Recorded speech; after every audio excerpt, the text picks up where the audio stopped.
Hey everyone, welcome. My name is Annie. I am the Autoimmune Dietitian, and welcome to my YouTube channel, The Autoimmune Dietitian. So today we are talking about intermittent fasting, and fasting is something that I get asked about a lot. Pretty much every single client asks me, should they do fasting? Does it work? Can it help reduce inflammation? What about weight loss? So today I'm breaking down intermittent fasting into what it is and the different types that there are out there. So before I jump in, I just need to attach my regular disclaimer to this video that the information in today's talk is not the substitute for the diagnosis, treatment, or care of disease by a medical provider. This is for informational purposes only. So please consult your qualified health professional for any changes to your medical care. So what exactly is fasting? Fasting is essentially where you stop eating anywhere from around 12 to 40 hours. And this, again, is just a standard definition. Usually speaking, beverages are okay as long as they don't have any calories or nutrition in them, but really the goal is to abstain from eating for a long period of time. So there are several benefits that come with fasting, and this has been studied very extensively because fasting has been around for centuries. People do it for religious reasons, specifically back in the day, and more people are starting to do it for health reasons. So one of the main benefits of fasting is that it does improve your metabolic health, which is how well your body metabolizes the food you're giving it and how it uses energy. So it helps your body become much more efficient at metabolism. The second thing that it does is it can actually support weight loss. And there are several studies that point to the fact that intermittent fasting does help accelerate weight loss in some individuals. It can also lower blood pressure. It can improve blood sugar. It has been shown to repair damaged cells. So it helps the body to repair and mend things that are broken. And it also protects brain health.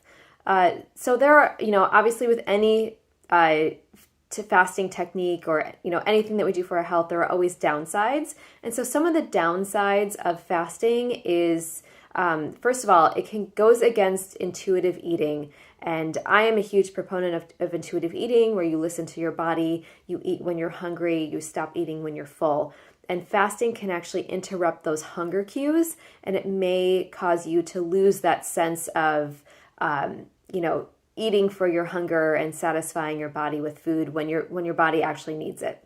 The other thing it can do is it can affect your mood. So if you're fasting for a long period of time, people tend to get hangry, and that can affect how you feel and how you act around others.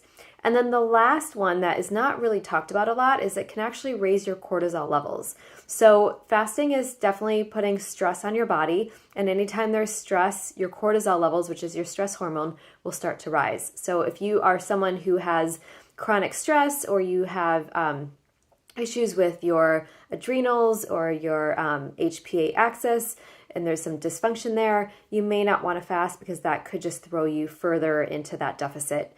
The other thing that is also really not talked about with fasting is it can affect women's menstrual cycles and affect fertility because, again, it is stressful on the body. So there are several different types of intermittent fasting.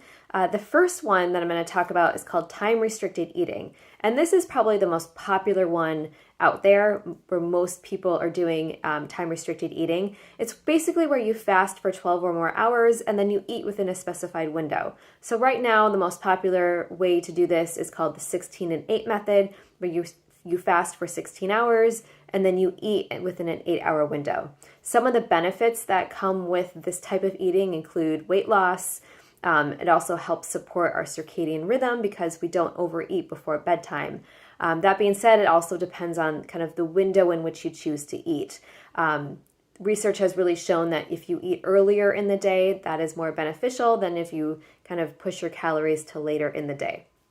The second type of fasting is called the 5-2 diet, where you eat normally for 5 days a week and then you restrict calories to 500 to 600 calories on 2 days. Another way to fast is called the eat, stop, eat method, where you do a 24-hour fast, 1 to 2 hours per week. And again, this is no food. You can also do an alternate day fasting, where you fast every other day.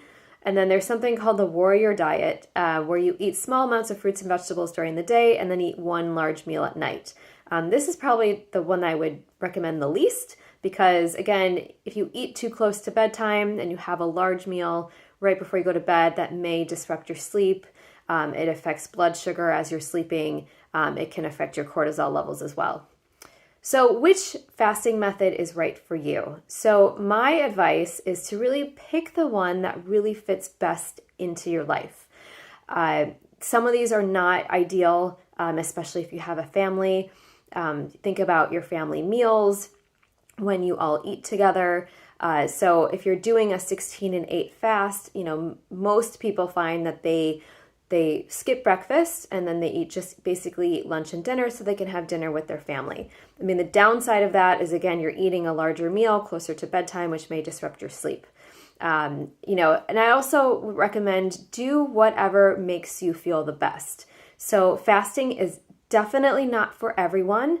Everyone's body is different. Everyone responds to certain things differently. So if you try to fast and you just feel awful and you're not really seeing any benefits, I would stop doing it. Again, in my personal experience, I tried the 16 and 8 fast. It really didn't work for me. It was too stressful for my body at that specific point in time when I was trying it. So I stopped doing it. But I do adhere to around a 12 to 13 hour fast overnight because that works for me and that works for my schedule. And I feel pretty okay doing it. It's not disruptive. I'm not starving. I'm not ignoring my hunger cues. So for me, a 12-hour fasting window is great. And you can still get benefits from doing, even like a 10 to 12-hour fast. My other advice with starting a fasting routine is start off slow and work your way up to whatever your fasting goal is. Your body does need some time to adjust. So if you hit the ground running with a straight 16-hour fast, you're probably going to be pretty miserable. So I would start with an overnight fast, see how that goes, and then slowly work your way up if that's, to the goal that you're kind of hoping to hit. And then again, if you're not seeing the benefits, stop doing it. So today, again, we just focused on fasting, what it is, the pros and cons of doing it, and the different types of fasting that are out there. If you need more help managing your inflammation, your autoimmune disease, your digestive issues, I would love to chat with you. I love helping people feel better by using food and lifestyle. So please reach out to me. You can go to my website, annierubin.com.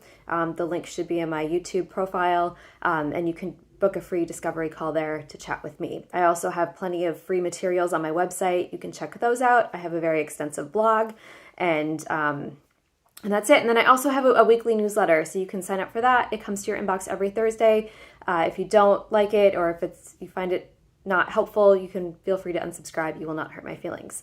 So thank you so much for joining me today. If you liked the video, please hit that subscribe button. I put these videos out about every week or so, something that's always connected to autoimmune disease, inflammation, and diet. So thank you so much. And again, I'm the Autoimmune Dietitian. Thanks.